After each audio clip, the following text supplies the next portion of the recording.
All right, folks, hello. Welcome back to USA Toffee Blues Late Night Live Extravaganza Orgy Fest 2025. Beginning of December, we are here. I am your host, Forrest Londa, at USA EFC on all socials except for Facebook. I already gave you my last name, so you got that. And with me, once again, is the heralded and much beholden Jacob Ritchie. Jacob, say hi to the folks. Howdy, everyone. That is Hello, at hello. yeah. That is at Richie Jacob 625 on at least X or Twitter if you still live in the past like me. Um, hmm so, folks, I think when I originally scheduled this show, I was like, oh man, we're gonna got this great result about United, against Manchester United to talk about a little bit, and then we're gonna talk about another good result against Newcastle at home, and that just wasn't meant to be. Um, we are all very fresh off a pounding, honestly, if we're going to be straight about it. Yesterday against Newcastle, 4-1 defeat at home, second home defeat of the season, and just an all around real hard game to watch. Um, but before we get into that, we're going to talk a little bit, just touch on Manchester United away last week. Obviously, it's a little bit different now that we have another game that's happened ahead of it. Um, but what was still a great result considering we haven't beat United at Old Trafford since what 2013, which is well over a decade. That's pretty crazy. Jacob, after that game, what did it feel like for you watching that and experiencing that?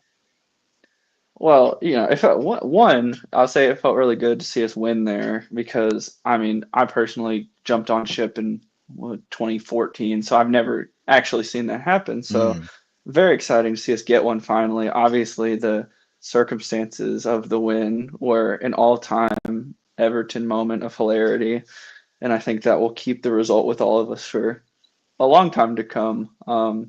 But yeah, it's obviously just great to see us get that one. Felt really nice, and I think David Moyes did a really good job of kind of keeping the ship moving forward afterwards. Some good coach speak. yes, yeah. That talking about the gay red card. Oh, I like my players to fight. A little hmm tongue in cheek, maybe from him. I'm sure the words he mm said in the dressing room and what were said at halftime were very different. And I think I've heard plenty of people say if we had lost that game, right? And then the narrative behind that sending off is very different. And maybe even now, I know he Oh yeah. don't think he talked about it after the game yesterday, but I'm sure the narrative now is like, oh dang, I mean, Ghana, you kind of really hurt us now, actually. But hmm yeah, it was a great game. Seeing us win with 10 men, it was one of those classic Everton grinded out defensive performances that happened a few times this season, where we are under the cosh against a better team or are just trying to find a way to win against a team that is just throwing everything they can at us.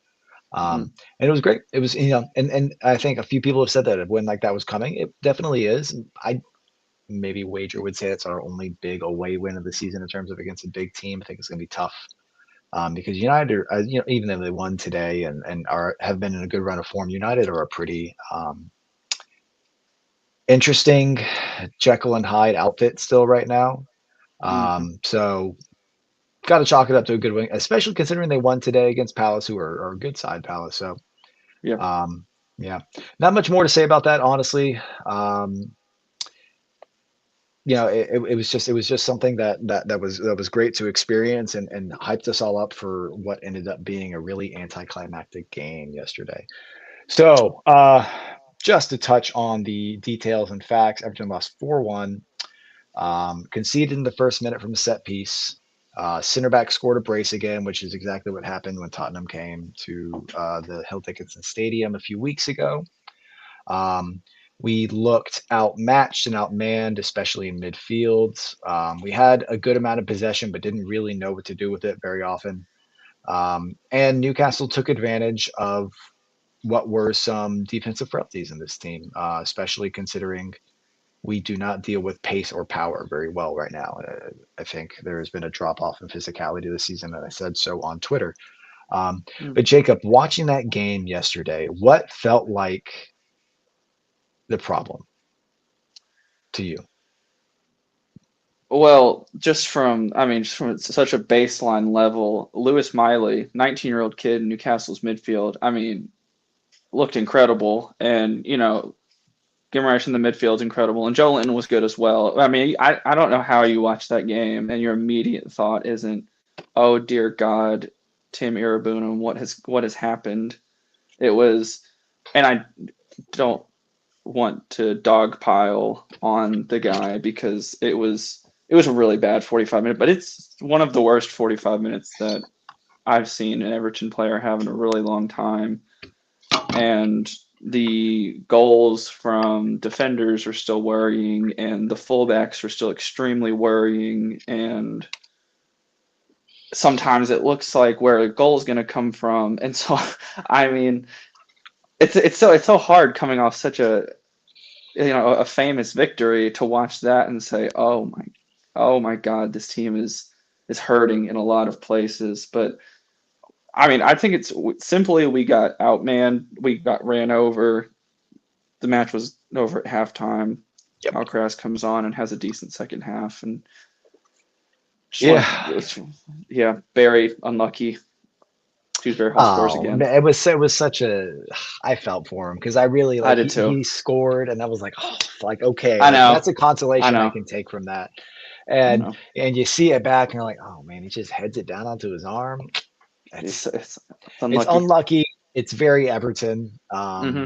and it is what it is. Um, Mm-hmm.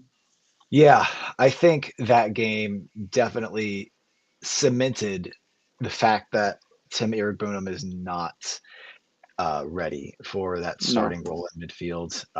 Quite especially, I think, against a team against a team where we're going to have possession. The guy, for his physical and to an extent defensive qualities, he is not anything on the ball. He Mm-hmm. struggled.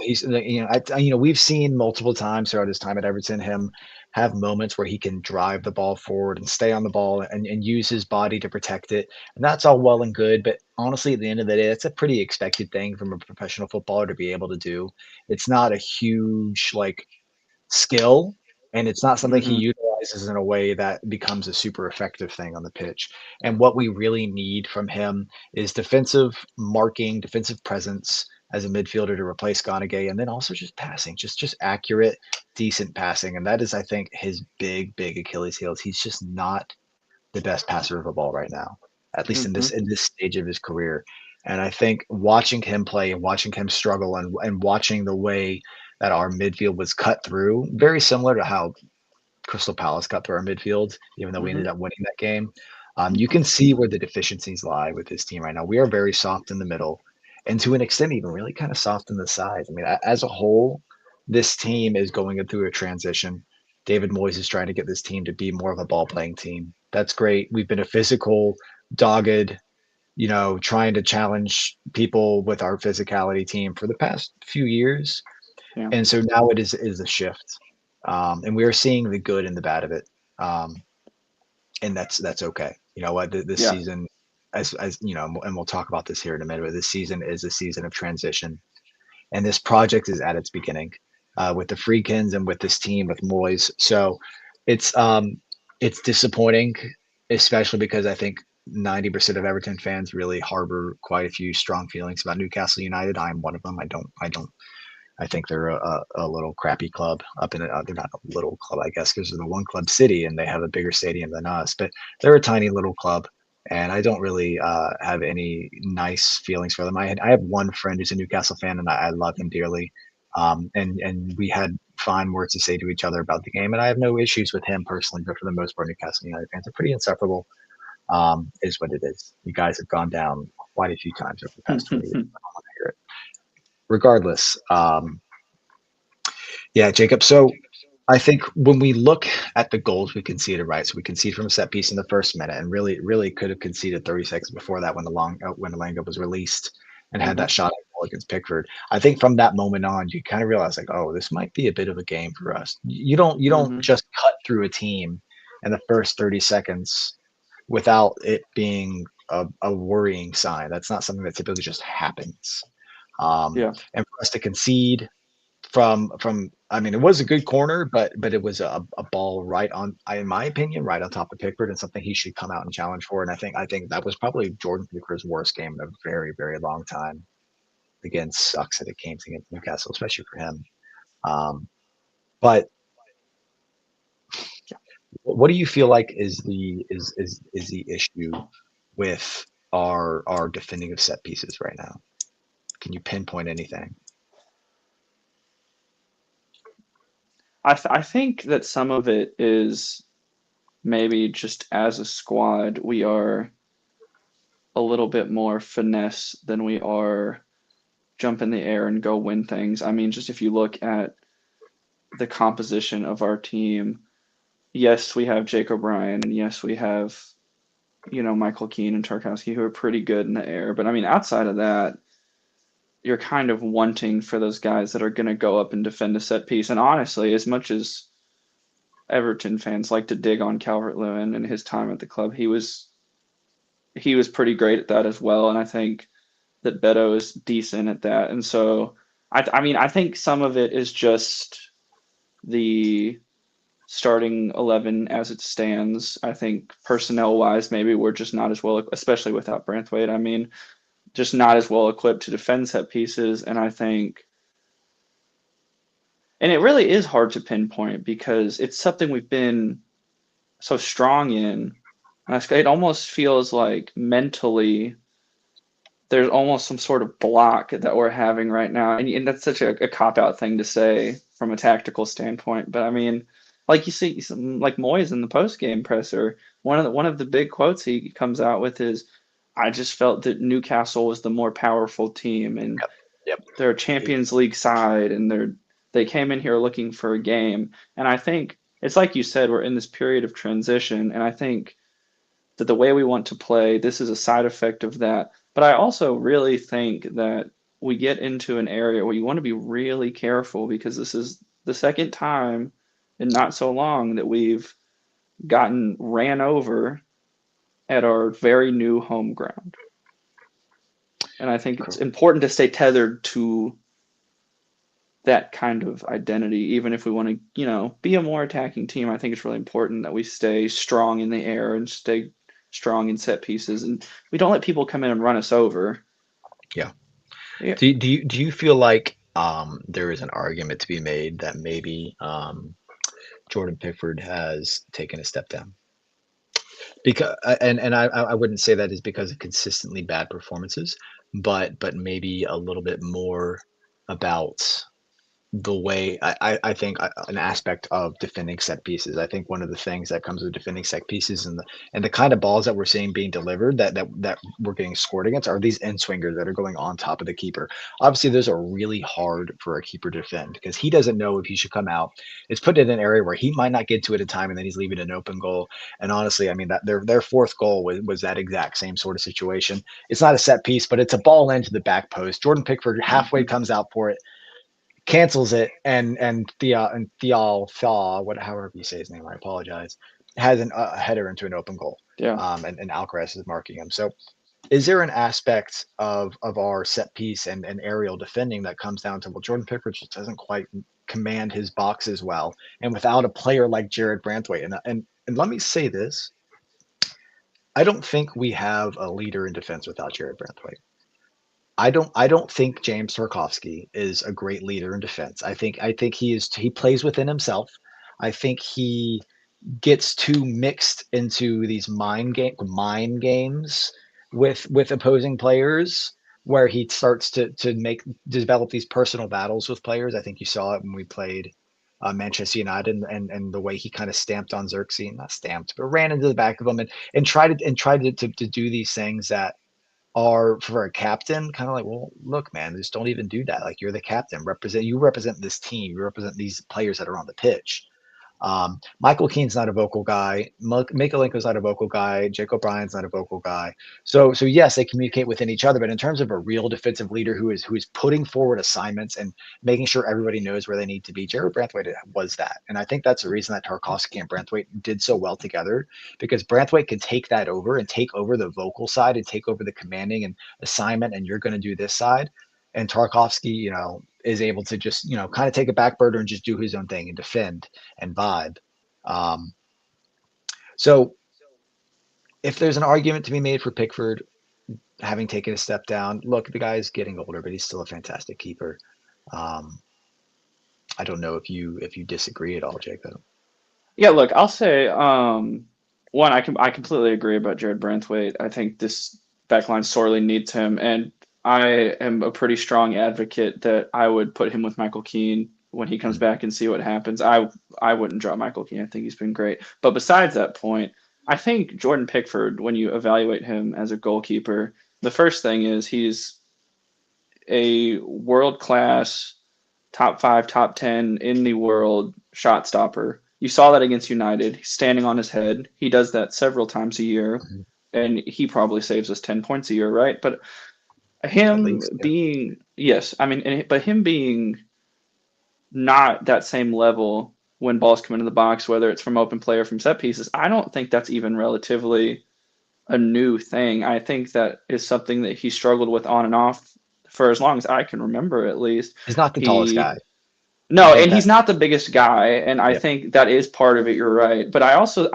it feels like it's like you were talking about for the fourth goal. He gets stuck in between, do I stay or do I come out? And then I don't want to say more than maybe the average goalkeeper, but it seems like he just gets stranded in spots so often where he gets chipped or he gets run around or whether he's flapping at a ball from a set piece or just across in the box.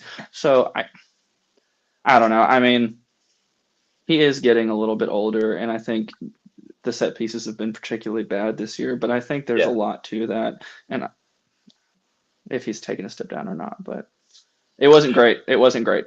No, it wasn't a great performance from anybody on the pitch, other than I would No. say Dewsbury Hall, who obviously Yeah. scored his goal was fantastic, really, really good Mm-hmm. goal.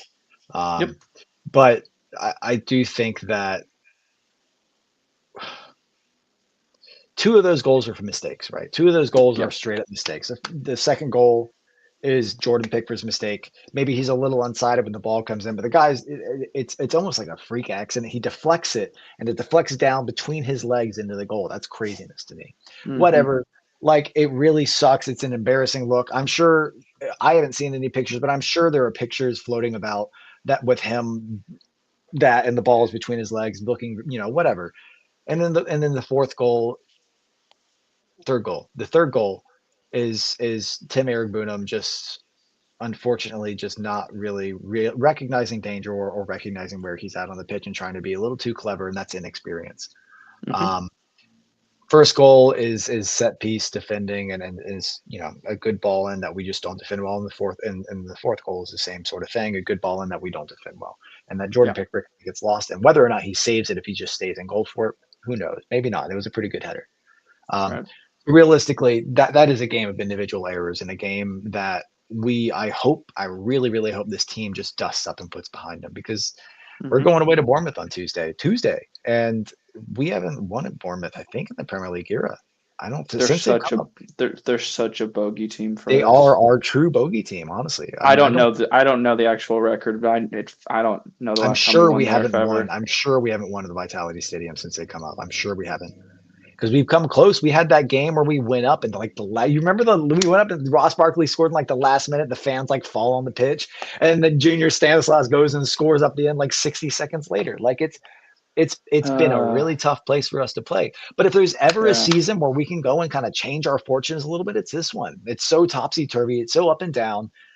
But if we're going to do that, it's going to come with answers in midfield. And I think now the major concern is where is this midfield depth and what's the answer to it? I mean, we you're looking at Tim Eric Bunham having probably the worst 45 minutes of his career at Everton Mm-hmm. against Newcastle United. Very sloppy, giving the ball away. He gave the ball away so many times. Just really unsure of himself on the ball. When we were pushing forward and we had possession in those 20 minutes after their first goal, he just he I told Jacob this before we started, but he looked like the odd man out. He very clearly looked like the odd man out, like the guy who really was not up to speed with the way this game needed to be played. And I will say, as a whole, we needed to just play faster and play our passes quicker and have more movement because it was very static. It was very like Manchester City from last year or 2 years ago, where they have got the possession, but it's just sideways and backwards and this and little Mm-hmm. passes in around the box, but not in the box and not into the box. And then we get the ball out to a Mikalenko, who's like, well, fuck it, I'm not going to make a pass. And he just puts a cross into one person. The ball heads out, and then we lose possession, and Newcastle are right up our throats right away. Hmm. Um, it was tough, and now this midfield is a major concern without Ghana Gay. And now answers become: are we now looking at Garner, Dewsbury Hall, and Alcaraz in the 10? Are we shuffling things around? Like, what are we pushing Grealish to the 10? Like, there's just so many weird different ways. Are we, is Dibbling going to start to get a start? Is Ndai going to go to the left? There's a lot of different ways this is going to happen, and we have very little time to find any clear answers because we play Bournemouth on Tuesday. So what's next for us, Jacob? Yeah, I mean, look, it's bad, dude. It's bad. Gay's out the next 2 games. Merlin Roll's not coming back anytime Yeah, exactly. soon. That's a big I thing mean, too. We don't even have any. yeah, you look at the bench, right? Who we had come off the bench. We had Alcaraz, Tyler Dibbling, Dwight McNeil, and then we had 2 goalkeepers, 2 youth academy defenders, and what is essentially a third youth academy defender in Anamaznu, right? So you're not bereft, you're not overloaded with options here. There's really a couple things you can move Grealish into the 10 and put Dibbling out wide with Njai. Well, I mean, you can put Alcaraz in the 10 and keep Grealish up there. But what I mean, imagine that midfield. It's Dewsbury Hall and James Garner trying to hold the midfield. And I'm kind of just of the opinion, does it really matter if it's Grealish or Alcaraz or Dibbling or whoever in the 10? That midfield's getting swamped. Yep. James Yeah. Garner is, listen, I think I'm a little bit higher on James Garner than a lot of people are, but I will say that he desperately, desperately, desperately needs a partner in midfield that can go win the ball, that can be aggressive. I think Idrissa Gueye is basically the exact profile you want with him. And when he doesn't have that, I think he loses a bit of positional awareness. I think his touches, I think his passes get a little bit worse. I think he's looking over his shoulder a bit more. And, I worry. I worry that any decent midfield is just running that over every single time. Yeah. I mean, I think you could see it pretty explicitly in the second half that James Garner was trying to play this deep lying role.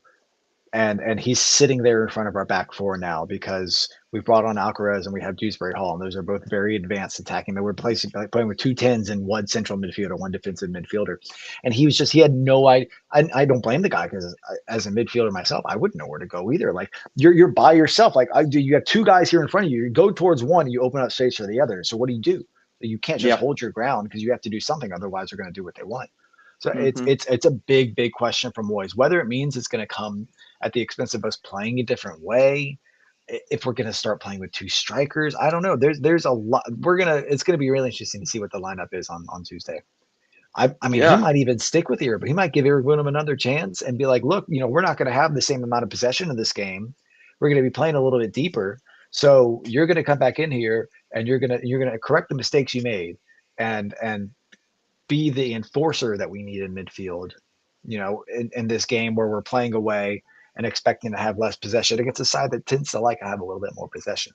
So we'll see. We'll see. Really can't wait for Ghana Gay to come back, even if it's only going to be for a game or two, honestly. Um, so one of the things with a result like this after that result against United is that it becomes really easy to have these extremes and emotions and reactions, which is something Evertonians are known for. Um, we love our highs and we hate our lows, and we Hmm. experience very very high highs and very low lows. And this is a perfect contrast between the two of a huge away win against a top six, well, top six, but a big side versus a huge home loss against a decent side, but a side that none of us really wanted to lose to, or we all thought we could beat. How do you stay grounded, Jacob, amidst all this? Do you stay grounded amid? Yeah. I mean, I think that the message, if if you can attempt to put yourself in David Moyes' shoes, right? When you look at the goals that we set for ourselves at the start of this season, I think it's really important that you say, well, were we expecting to be playing in Europe? I know after 3 games everybody was putting the music on, but were we playing in Europe this season? Was that the goal? Was the goal not to get relegated? I say no and no. have a decent season, build on the good things you did the last year and the year before, finish mid-table, maybe even the top half of the table if everything goes right. I mean, the squad is still, I think, really thin, and we're seeing that now. And when you have a thin squad and when you have injuries and suspensions and honestly, when your front line isn't scoring goals and you don't have someone, you're gonna lose games like this. You're gonna get thrashed by teams that like Newcastle that haven't won on the road since April or whatever it was. And I think you say, okay, that happens. We beat United on Monday. We got thrashed today. Bournemouth on Tuesday. Another opportunity to reset and try to find something that works. And I Correct. think you just get yourself to the January window. What do we need? Get one or two bodies in. I personally am having a hard time really panicking about a lot that's happened this season. Sure. Yeah. I'm really and I think that makes the highs really nice because you have the highs and it's not like doing hard drugs and then the next day you wake up with a horrible hangover like it has been where everything was just so life and death. You can enjoy a good win and say, well, it's not because we're going to get relegated tomorrow. It's because we beat a good team and we played well. And I think that should continue to be the goal. Have more of those moments, continue to build out your identity, new stadium, new owners, a lot of new players. You have to keep it moving. You can't get bogged down, I think. I'm Agreed. personally, for me at least. Yep. Yeah, it just happens. People have these reactions. They feel Hmm. these emotions. It's very important, again, and we said it earlier, to realize the project, the stage of the project we're at, and to realize that it's just this season was never going to be totally easy. We were never going to walk into a top four spot. It's really nice to have this consideration that we could get there this season, not top four, but European football in general. It's really nice to have this consideration. But I think we've said it on here before, this team is probably not ready for European football. Even if we get it next year, the issue becomes, well, now we need to buy like 8 more players. We need to bring Hmm. in a whole second squad basically, and it's just whether or not we're financially ready for that is a question that we have to ask. Grealish is going to Hmm. go back alone. Are we going to bring him back permanently? Are we going to look to replace him again? There's going to be a lot more questions that come from this next summer, and there's still a lot of players in this team that kind of need to be offloaded. I mean, you look at players like Vitaly Mikalenko. You look at a position like right back where Jake O'Brien is playing, and I think continuing to regress every week. I think he had a really. There was a moment in the first half where Jake O'Brien got turned by Dan Burn. I mean, Hmm. it's a really tough position for him, and he is not nailing it down, and it's not his natural position. And I get it. I feel for the guy, but I mean, we can't even suggest putting James Garner there anymore because would have no midfield then. Put Jake O'Brien in midfield, I guess. I don't know. We have to stay grounded. We have to take the highs and enjoy them this season and understand that there will be moments like this, like Tottenham at home, like Liverpool away, where we feel down and that we didn't do enough and this team looks like crap. It will happen. It will happen. But this is progress, and progress comes slowly you know. And hopefully what happens this season is we finish in a good spot. We win a good amount of games Hmm.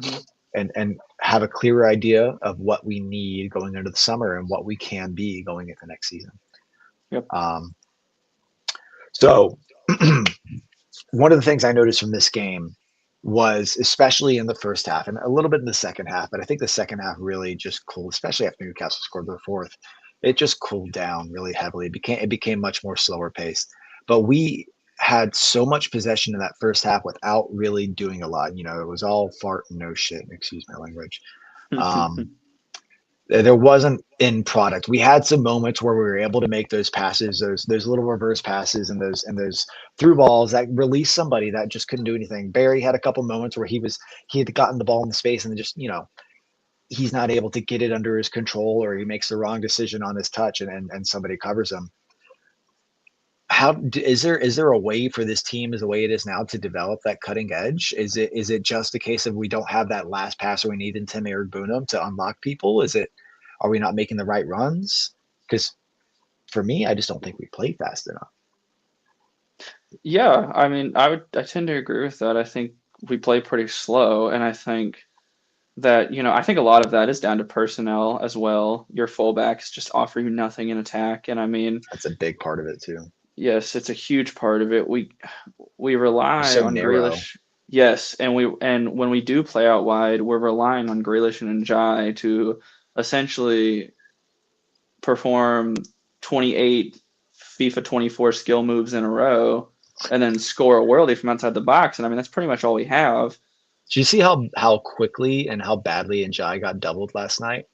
Yes, And and I I mean, and yeah, he couldn't do anything. He could not do anything, and I felt for the guy because in that moment when you're doubled as an attacker, you want your fullback to come in, and now he provides that width, and now he can get around the back, and we don't have that. And so he's stuck in the corner getting doubled and trying to find a way to maneuver around it, and he's just passing out. I don't, and Jai never had the chance to do anything yesterday. He never had the chance to look like he could do anything because they doubled him so quickly. no, and I mean, Jack Grealish has been getting that same treatment for, I mean, what, since the third game of the season, and his Basically, production yeah. has cooled off a ton. And I almost feel like this is a case where Everton has been found out a little bit. Yep. I think teams have figured out if you get out there and you put pressure on Everton's wingers and you don't let them dribble the ball and you don't let them get onto their favorite foot and curl one, in Grealish's case or in Jai's case or whoever's case, then what else does Everton have to do? Like you said, there's no fullback help coming. We have two strikers that don't score goals. We have a midfield that is not gonna laser a through ball for you 9 out of 10 times. And therein lies, I think, the problem with The crux. this team is when Grealish and Njai are not superhuman, they look bad because the rest of the team is providing them no support. And I think that's why, to tangent just a smidge, I think that's why you've seen this new, I wouldn't say it's even a majority, of a minority, a vocal minority of Everton supporters on social media who have some, pessimistic things to say about Jack Grealish. But in response, Oh, I proffer to you, what is Jack Grealish not doing besides maybe taking on a shot or two more that you would like him to do? Because he's being asked to carry the whole attack, him and Njai, essentially by themselves. And I think for the best winger in the world, that's difficult week in, week out. yeah. I mean, I would say he definitely needs to shoot more. He has chances to shoot. And I think Moyes has said it quite a few times now that Mm-hmm. he wants him to shoot more. And that is in of itself good. He needs to shoot more, and hopefully he will find a way to do that because that at least adds a different dimension to his attack, his personal attack. Um, I I think it's really tough for any player in the way the game is played now to be by themselves a sole creator, especially in a system like that where we had a lot of possession, where Newcastle are 9 people, 10 men behind the ball, right? And they're not defending that way because they're parking the bus. Because I don't believe in that. You're not, this is not 2017 Sean Dyche's Burnley. This is a good, solid Champions League outfit, which is what Newcastle United are, who Mm-hmm. are playing smart, who are playing in a way that negates our attack and tires us out and frustrates us so that we make mistakes. Even if that takes 20 minutes of them just heading balls out of the box and tracking runners, they're trying to frustrate us and make mistakes and make us make mistakes so that we give up possession and they get a chance to break. Jack Grealish can only do so much when he does not have the help or the cover. I think there again, this is across the board. It's not just a Grealish thing, but in a game like this where we have the possession, I think it is all too often that we just aren't making the runs. We're not playing the 1-2s, and we're not passing or moving quick enough. It needs to be quick, and there needs to be recognition of the runs. There needs to be opportunity. Like I would rather us lose a damn ball trying to make a through ball and then just not even give it an attempt. Just try to make it. Be creative. You're a professional footballer. This has to happen. You have to try to make that. If they track the runner, okay, fine. Hopefully he can get possession and cycle it back out, or we lose possession and we regroup. But it didn't happen that way. It didn't happen that way, and it didn't happen against Tottenham too when we had a lot of possession. We are Yeah. not a team that's ready to play with a lot of possession. We're not a team that's ready to attack people multiple ways. Tierno Barry coming in and having and developing his hold up play and becoming a bit more of a number nine for us, even though in those moments where he gets the ball at his feet, he really strides. That's where he continues to still look like a mini Beto, is when he gets the ball at his feet. He Yeah. looks like a guy who still isn't quite sure what he wants to do, and maybe didn't even have the confidence to do what he wants to do quite yet. Mm-hmm. He has moments. It looks like he has ideas. He'll have these touches and little runs where it looks like he's starting to like he has these ideas that come to his head that pull off, but then he just gets it wrong. He takes the wrong touch. He gets within himself in that moment. It happened a couple times yesterday. It happened a couple times against United as well. Um, Mm-hmm. so Jack Grealish, man, he can't do everything himself. Yes, he hasn't had an assist for quite a few weeks now, for over almost 2 months now. Um, Mm-hmm. that isn't just on him. When you're a winger and you know who are you getting assists to? Your striker. Your strikers aren't scoring, so he can only put the ball on the plate so many times for somebody, and then when he's getting doubled up, he can't put the ball on the plate for anybody at all because he's getting Yeah. doubled up. He doesn't have a chance to get a ball into the box, and he doesn't have the support around his back to take that pressure off him, so he can have one on ones instead of two on ones. And I'll say this: Livermento put him in his pocket. Livermento is a great, great right back. He's a Mm-hmm. fantastic right back for Newcastle. Mm-hmm. I mean, Newcastle have quite a few quality players. Boltemont and Livermento were the two that stuck out to me the most. Boltemont, dude, that guy will be a number nine for Manchester City or Arsenal or Bayern Munich or somebody within the next 2 years. Guy's a Yeah. stud. He's really Yeah. freaking for a guy who's like 6'5", 6'6". He's really good. I hate to say it, I don't like Newcastle. He's a really really good. His finish on for his goal, that's like a dream finish. Like a striker's just chip high up into the air and down into the corner of the net. Just fantastic.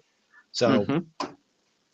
I went on a tangent from Jack Grealish. Regardless, Jack Grealish can't do everything. This team is still fairly imbalanced and still lacking in depth, dealing with some injuries, dealing with the suspension to Ghana Gay. It was a frustrating game, but I'm not looking at Jack Grealish as the problem for this team right now. No, He, I he's a agree. very he's still a very valuable player and a part of our attack that we need to have. Um, so looking ahead to January again, do, do we need to address this midfield issue now, like big time? Do we recall? Let me ask you this: do we recall Harrison Armstrong? Should we? Should we recall Harrison Armstrong? Oh, I hate it. I hate it. I hate that we have to talk about it. I hate that it's something that we might end up doing because one, I think Armstrong is so great. I think he's going to be such a huge talent. I feel the same way I feel about him that I did about Branthwaite when he first came into the team. He feels like he's going to be a really, really, really good player, right? And he's having a good loan spell. Mhm. I, I personally, right?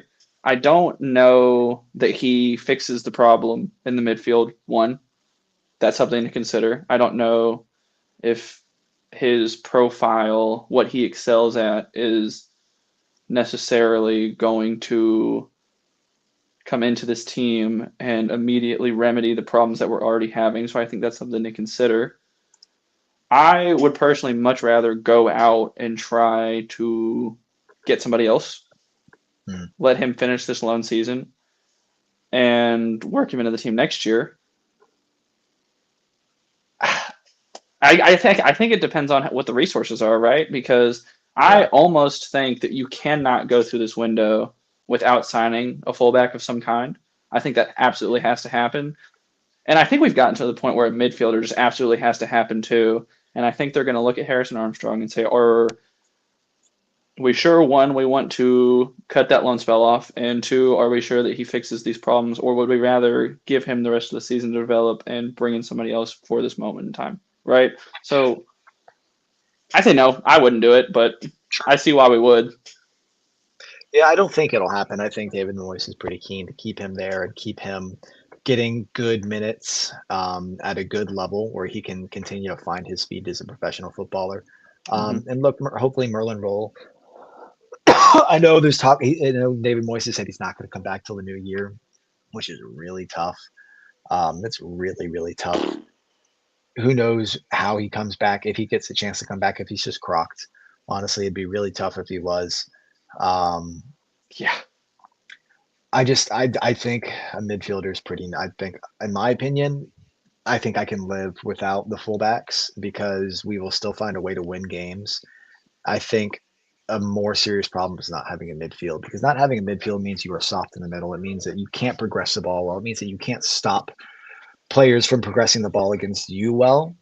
And we have to have something. Whether it's another loan, whether it's a player who's looking to prove themselves to get into a World Cup squad somewhere. I don't know who it is. It has to be a defensive midfielder. It can't be somebody who's a 10 because we have plenty of 10s now. What we need is a 6. We need somebody in Ghana Gay's Hmm. form. Somebody or who can get into both, who can get up and down the field, who can intercept. Because what Ghana Gay does that we miss is intercept that ball. That guy is so good at reading the game and knowing when the next pass is going to come that we don't have that in the team. I mean, it shows quite desperately. It shows. It showed Yes. in the first 30 seconds. So Yeah. it's for me, a midfield situation is much more important than if unless Jake O'Brien gets hurt and Mikalenko gets hurt and we're down to Seamus Coleman, who probably should not ever play another game for Everton again. As much as I love the guy, I mean, you can't just play 9 minutes against Manchester United and then come off. And we haven't even heard about what the injury might be, like some muscle injury, but it wasn't like anything significant. He just thought he couldn't do it anymore. I mean, when a player basically subs himself off, that's a tough one. That's a tough one at his age. And you can't, we haven't seen any of Adam Asner yet, so we don't know what to expect from him at left back. So I just think midfield is so much more important personally.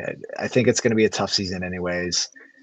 Again, we're sitting here trying not to get into the extremes, but it's still a tough way to be right now because we just all want to be better. We say it every week. We all want to be better. We all want to see Everton improve. Well, And let me proffer this to you. Let me proffer talk to this me. to you Talk as to me. a so I think where I come from with where he's absolutely right. Say that Jake O'Brien or Mikalenko, God forbid, either of them gets hurt. But let's say that on Tuesday one of those guys goes down and it's something that's a month or two. What do we do? I I mean, I I mean, don't. sincerely, we are one injury away from Dwight McNeil at left back. Yeah, it's true.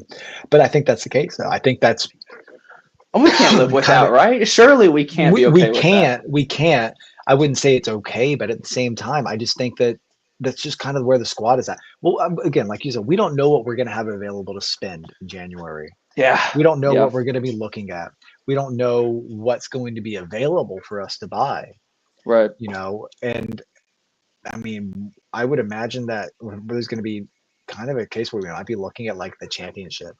We might be looking at lower Premier League table, teams. We might be looking even in like Scotland or so like Belgium or Austria Hmm. or Ukraine, Russia, Holland for a fullback to bring in just so that we can have that cover. But at the same time, like if the players aren't available in January, if it's not there, I mean, there's no point in bringing somebody in, especially on a permanent, who's not going to be of use to us, who's just filling in the gap. It's like when we were linked with James Justin in the summer, that would have been a disaster. The guy is not a Premier League defender, Yeah, and it would have been a disaster. Kenny Tete was the one. Maybe he's still not the best defender ever, but he would have been somebody who could play. He was a right back who could play at right back and would have been immediate balance to the team, and it would have changed the way we could play. Would have changed the way Ndai could play on the right. So, but at the end of the day, if it's not available in January, we can't just go and spend 5, 10, 15 million pounds in a player of Mikalenko's caliber. Because no, at the end of the day, then we're I good. totally agree with you because we Yeah, already did thank that you. with Nathan Patterson. We already Exactly. did that. Exactly. Literally. And we had Livramento. We could have gotten him. Like we had Yep, it's yep, ugh. I agree. This is like choosing Funes Mori over Van Dyke all over again. Oh God, yeah, yeah. Mm. Um, well, so let's get our weekly check in. Where do we think Everton finished the season? 12th, 12th, yeah, 11th. 12th, I just want to be a little bit better. 11th, 10th, 7th. 10th. No, 10th, 1. No, 10th to 12th. Yeah, I mean, look, Yeah, we're yeah. gonna have to live with that. I hate mid-table seasons more than I hate a relegation threatened season because there's just like nothing on the table for us. It's like, oh, all right, well, we'll play another game. Oh, we won, but we're not up a place. We're just 3 more points. It's, Oh, I don't I'm know. still so traumatized from all the relegation fights. Give me 12th. Let me I be bored know, from March I onward. know, but at least they had, at least they made it interesting. Whatever. It's not the I right agree. kind I of agree with interesting. I that. get it. Not the right kind of interesting. I get it. It's okay. Well, if you don't have anything else to say about Newcastle United away in this Everton midfield conundrum, we'll go on to our Q&A. Hmm. Um, so the first one is a normal question, one that we've already kind of talked about. Is it worrying to see Tim Irigbunum have such a big drop off from his United performance to his Newcastle performance? And do you think he has a long-term future at the club, Jacob? It's definitely worrying. He's had decent spells. He's had good cameos, 20, 25 minutes here and there where he's came in and really been gangbusters at the end of games, and it's been encouraging. And I think we just saw today that when you ask him to be the guy in the midfield and stop us from looking like a revolving door, he's just not there yet. He can't pass the ball that well. He can't hold the ball up as well. He's not experienced enough. He's not strong enough to be that cover yet. Of course he has. I think Game he has a sense future in this negative. team. I think he's going to Mm. be a good player. Personally, I think right now, no, no, no, no, no, no. We need help. Bad, bad, bad, bad. Yeah, I think the issue with Tim now becomes okay. So you've kind of just showed that you might not be where we hoped you were yet. You got hooked at halftime for a reason. You Hmm. made mistakes. You did not help progress play. You were not involved in any midfield battles. I mean, I don't know. I haven't checked the stats. I wonder if he even made a tackle that whole game. Um, I wonder if any of our midfield made a tackle that whole game, to be honest. But I don't think he necessarily had like this incredible performance against Manchester United. Yeah, and again, that's a very different game. In that game, he's just being asked to break up play and throw his body around. And in this game, he's like, well, no, Tim, you need to get on the ball and start to play and track runners and make sure your position is correct. And that didn't happen. And it probably didn't help that we conceded in the first minute, and now the onus is on us to push forward and have to chase this game right away. That probably didn't help him at all. Yeah. Um, does he have a long-term future at Everton? I think that's a really tough question because I don't quite know if I've seen enough from Tim to say yes to that. I don't know if I've seen quite enough growth from him because when I think about Tim that started all those games at the beginning of last season versus Tim now, I don't think he's that much different of a player personally. I think he's still fairly similar, still has a lot of the same traits. I don't think that his like obviously his passing has not gotten better. I don't think he's really matured or come into his own as a player, but I also think that's because he hasn't gotten the time. He hasn't gotten the playing time to do that yet.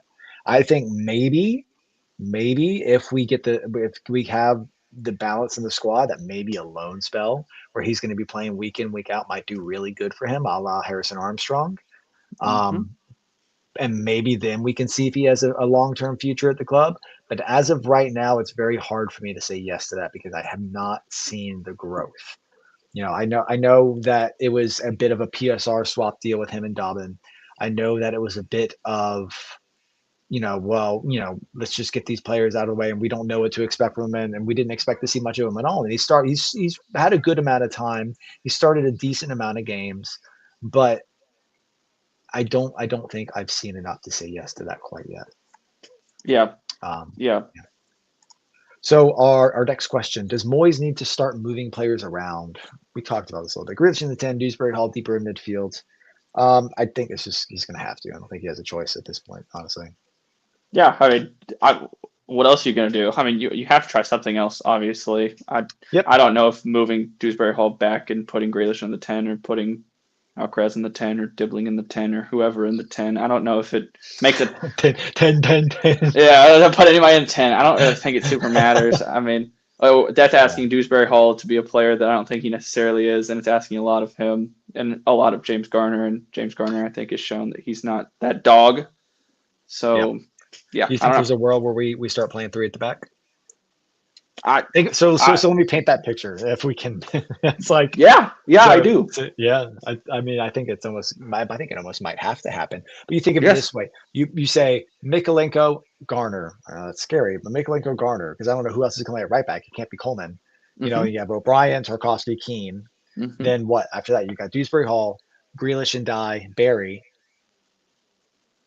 Eric Boonham, Alcaraz. I mean, that team sounds incredibly fragile and incredibly like it's like where is the defense? Like some center back's going to have to be stepping up the whole time into that midfield area, whether it's Tarkovsky, Keane, whoever. I don't know. It's again, what happens on Tuesday is going to be really really interesting. I would I'm give, going to be honestly, yeah. sorry. I was just gonna Go say ahead. No, go if ahead. we're gonna go three at the back, I would give McNeil, Garner, wing back one try and see what happens. I know Dwight McNeil has been just On god top of awful. Mikolenko. I mean you can't move him I'm to just the asking. right, Yeah. No, So my thinking is right. You I bet he can't would though. I move. bet he fucking would. No, that was my first thought too. Is I bet he would, but you can't move David Mikalenko to Moyes the puts right. Mikolenko at right back. And I Yo, don't. that'd be awesome. And I mean, looking at the center backs, I mean, O'Brien, Trukowski, Keane. It has to be those three, Yep. There's nobody else. We don't have enough center back at the club other right? than that. But he's So hurt.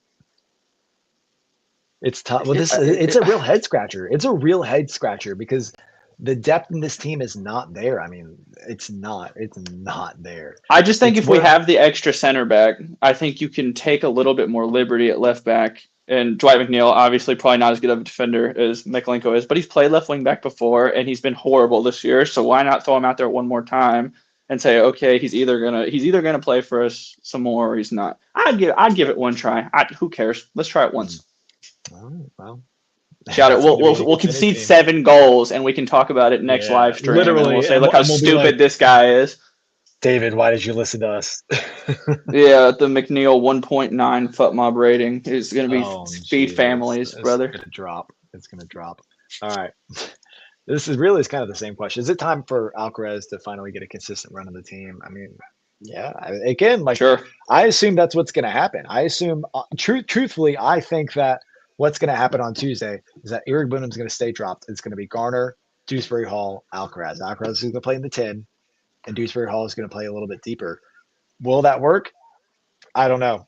Bournemouth aren't a bad team. They don't have a bad midfield. Tyler Adams is in great form. It's going to be Yeah. a really freaking tough game. Hmm. And I don't know. Yes, I mean, look, the guy Alcaraz, man, I like the kid.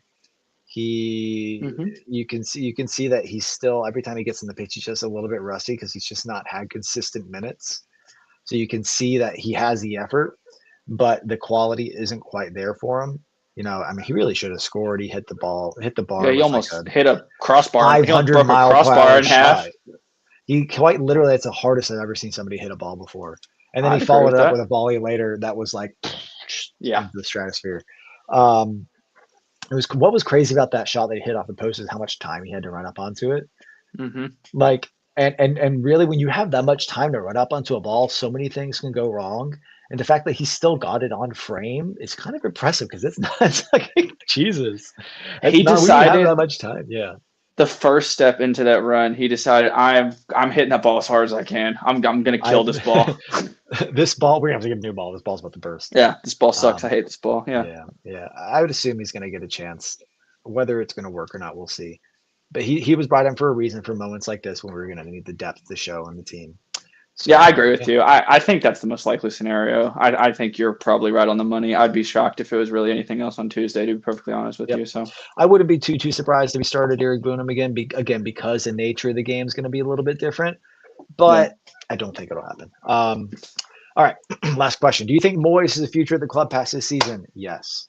Yeah, super straightforward. Yeah. Yeah. We're not going to go down. This No. this is again this is a progress. This is a process. And so what this is David Moyes starting to work this team towards being a ball playing team, towards being a team that can compete against the likes of an Arsenal, a Chelsea, a Liverpool, a City, what have you. We're not fully there yet, but this is the progress. It is This it is is it is hopefully players. Yeah, hopefully a new ownership that has learned from the mistakes of the past ownership. really hope that. Yeah, really hope that. You know, there would be no point unless we were relegation threatened. There'd be no point in sacking David Moyes at any point during his contract. Mm-hmm. Again, let the guy be here and continue to usher this team in his David Moyes way and his way that he knows the club. And so that when it comes next season and his contract ends, we can cut things off amicably. It doesn't have to be a repeat of what happened when he left for United, and we can hand the reins over to whoever the next manager is in a very comfortable way that says we set this team up with players and a style of play that is going to befit who you are. Now your next step is to take us and take it further and build on that and build on these foundations, because that's what David Moyes is to me. He's a foundational manager. He lays down foundation. This is what he did at Everton for a very long time. He didn't get a chance to do it at United because United are a basket case of the club. At Real Sociedad, he should have never gone there. I don't know why he did it. He just went to the holiday in Spain for a few months. Whatever, that's on him. He had a good Mm-hmm. time. At West Ham, he laid down foundations. At Yep. Sunderland, he didn't get the chance. They were a relegation threatened club. They looked to David Moyes to be their savior, and that's not what David Moyes is. David Moyes is not the guy you're going to go to help save you from relegation. Right. He's there to, and he's even said so as much when he was looking for a new club when we were sacking Deitch. He's like, I don't want to go to a club that's threatened by relegation. He came to us threatened by relegation. We were never really there, and he probably knew that. But he's a foundational manager, and now, I mean, even think back to when he left the first time and Martinez came in. The foundations that David Moyes left behind catapulted us with a manager like Roberto Martinez towards a fifth place finish. Mm-hmm. It was stratospheric. We had 70 something points that season. We were a fucking good team. Dang, man, what a season to watch us. So that's it. He's foundational and he should Yeah, be here, and there's no reason to think about sacking him. I agree fully. Well, folks, that's it. Nobody else has any more questions. Really appreciate everybody who decided to join us. We didn't have any interaction today, but that's okay, man. Sometimes we just need to hear the sound of our own voices in this squeaky ass chair that I'm on. I don't know if that's been coming through the mic or not. It's really squeaky and it's I thought it was a annoying. I can dog. I hear it. thought it was a dog from Yeah, far away. no, it's a squeaky chair, and I'm not All happy right, about it. But it is sick. what it is. Thank you so much, everybody, for joining us. This will obviously be up on Spotify, and wherever you get your podcasts. I don't know who else. What, Apple Music? What else? You guys? Waze? Not Waze. What is it called? Pandora? Sonos? I don't know. Um, I don't keep track of that stuff. But thank you so much for joining us. Up the Toffees. We're back at it on Tuesday night against Bournemouth. Let's try to get 3 more points and move on and get another 3 points against Forest and just keep going, man. Just keep the vibes going, even though yesterday happened. Yeah. Thank you. Thank you so much, folks. Enjoy your night. Take care. Up the Toffees. Take care.